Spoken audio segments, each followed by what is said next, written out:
नमस्कार विद्यार्थी मित्रांनो, अतिशय चांगला असा निवडणुकीवर आधारित हा प्रश्न आहे. हा प्रश्न सोडवायचा कसा तर लक्षात घ्या. प्रश्न समजून घ्या अगोदर. एका निवडणुकीमध्ये दोन उमेदवारांच्या लढतीत ज्या उमेदवाराला 45% मते मिळाली, तो उमेदवार 3458 मतांनी हरला.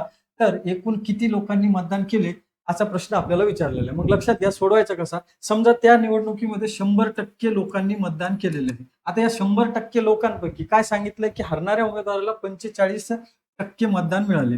मग हरणाऱ्या उमेदवाराला जर 45% मतदान मिळालेलं असेल या 100 पैकी, तर जिंकणाऱ्या उमेदवाराला किती मिळणार आहे? तर 45 सोडून जेवढे 100 पैकी राहिले तेवढे, म्हणजेच काय, तर जिंकणाऱ्याला 55% मतदान मिळालेले असणार आहे. मग लक्षात घ्या, इथे 45 हे हरणाऱ्याला मिळाले, जिंकणाऱ्याला 55%. हरणारा किती टक्क्यांनी हरलेला आहे?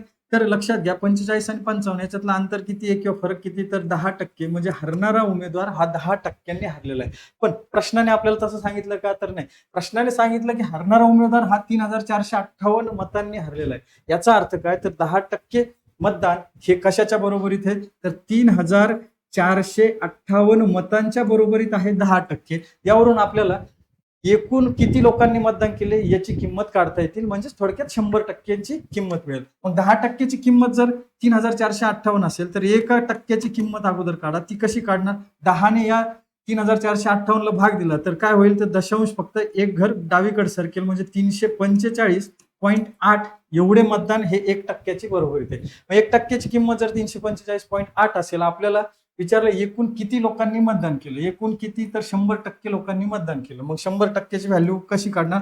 तर 100% बरोबर 345.8 गुणिले किती, तर 100ने गुणलं आपण त्याला. मग आता लक्षात घ्या, इथे पॉईंट आहे, हा पॉईंट हटवायचा असेल तर यातला एक शून्य कॅन्सल होतो. ओके, मग इथे फक्त आता 3458 गुणिले 10 राहिले. मग गुणाकार काय होईल, तर 3458 ऍज इट इज गुणिले 10 आहे, म्हणजे त्याच्यावरचा शून्य ऍज इट इज आपण इथे घेणार आहे. मग उत्तर काय मिळालं आपल्याला? 34,580 एवढ्या लोकांनी त्या निवडणुकीमध्ये मतदान केलेलं आहे. मग पर्याय क्रमांक 2 हे या प्रश्नाचं राईट आन्सर आहे. या पद्धतीने तुम्हाला हा प्रश्न सोडवता येतो विद्यार्थी मित्रांनो. हे जर स्पष्टीकरण समजलं असेल विद्यार्थी मित्रांनो, तर या प्रश्नाचं उत्तर कमेंट करा.